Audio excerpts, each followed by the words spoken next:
Hello, hope you're doing well. I will talk about my analysis of The Telltale Heart by Edgar Allan Poe. Um, Now, The Telltale Heart is a classic story. When you're talking about Gothic literature, it has this theme of madness and mental illness, and it has this very dark uh, theme to it. So we have like different different things we're gonna talk about. The first one is gonna be the narrator, because our narrator is we have a first person narrator which uh, gives us direct insight into the mind of this unnamed narrator, uh, and we get to explore his motivations and thoughts. The narrator also insists on his sanity, which he does a bunch of times throughout the story, saying, "Oh, how can I be mad? My senses are just heightened." Or, "How can I be mad? No madman would plan this much," and stuff like that. But the madness is that he sees this old man's eye as a vulture eye, and he sees it as evil. Now, already by him just saying how much he's not mad and seeing this eye, which is most likely just it's an old man, and it's most likely just like the man has cataract or something. But he insists that it's evil, and so there is this quote: "I made up my mind, take the life of the old man, and thus rid myself of the eye forever."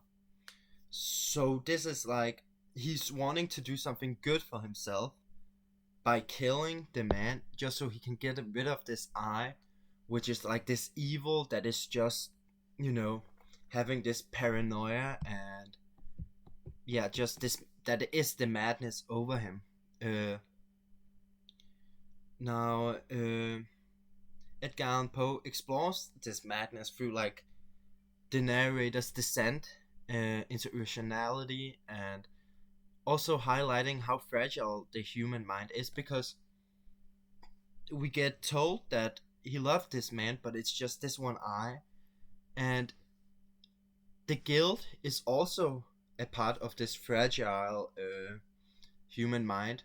So it really shows that this mind isn't really working as it's supposed to. Uh, Seeing how like the vulture eyes is like shown as a symbol of the narrator's own like decay, and his like, if like decay like the corpse decaying, then vultures are looking at it, and the vulture's eyes like looking into his mind. uh, so it's a representation of that.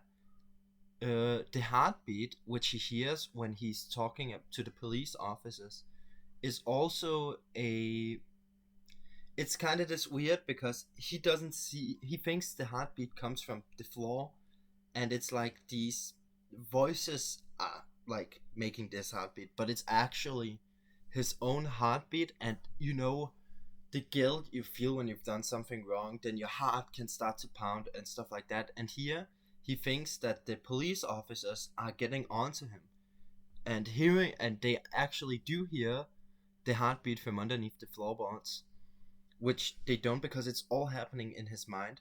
Which at last his mind has totally deteriorated, and he tells the officers what he has done. Sorry. Uh,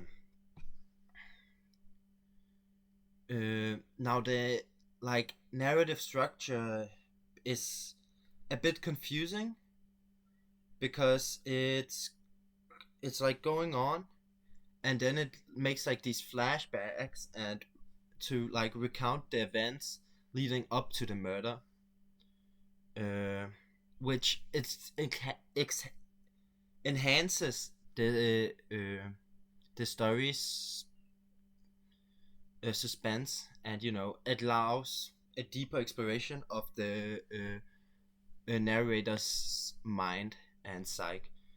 Um and also the story has like this dark. We're in this dark room for a long time, where the man is sleeping in the story, and it shows really this bigger problem with it shows like this representation of the gothic literature, which is usually in dark places. It can be a lot of times, it can be like these mansions and stuff, but this we get told it's just a house where this old man, pretty rich man, because we're told he has a lot of gold, uh, and he's you know crafting this representation of the human mind by using the setting, which is very dark, and by using this sense of guilt and how a madman, which our narrator is, can see himself as totally normal, and trying to over convince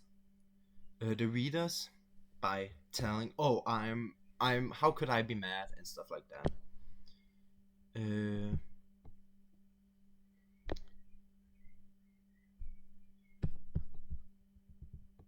the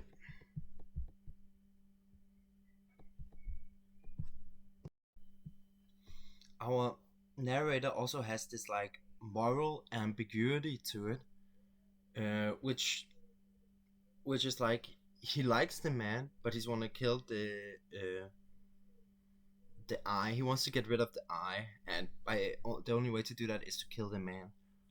Uh, and he has like this obsession about like over planning, where he goes for a whole week into the man's room looking at, but because he doesn't see the eye, he cannot kill the man on until the eighth night, where when he walks in, the man is wide awake because he hears something, and when at that point there's only a light on the eye, so the our narrator won't feel guilt at all. Um, so this is kind of a ambiguity in his morals, and like shows the decay of his moral compass, because he's trying to allow his mind to kill this man even though he liked the man. And it's like the old man is like this kind of catalyst for our narrator's descent, because if the old man didn't have the like the cataract eye, he would probably not be dead now, and it just shows the fixation of our main character, our narrator, uh, as well as after he's killed him, he's like, "Oh, I hit the man so well, and nothing's wrong with that." And so then he shows the man, like then he hides the man, and when the police come, he shows around. But then at one point, he feels this guilt, which again, his moral ambiguity, his like mind is fighting himself, like, "Oh, I've hit him so well. Oh, but I should tell I've done something wrong." There's something underlying showing that the man is wrong. And in summary, the Telltale Heart shows the like problems about the human psyche and how fragile it can be. It also explores guilt, paranoia, and madness, which paranoia and madness are like good themes and feelings that come with Gothic literature.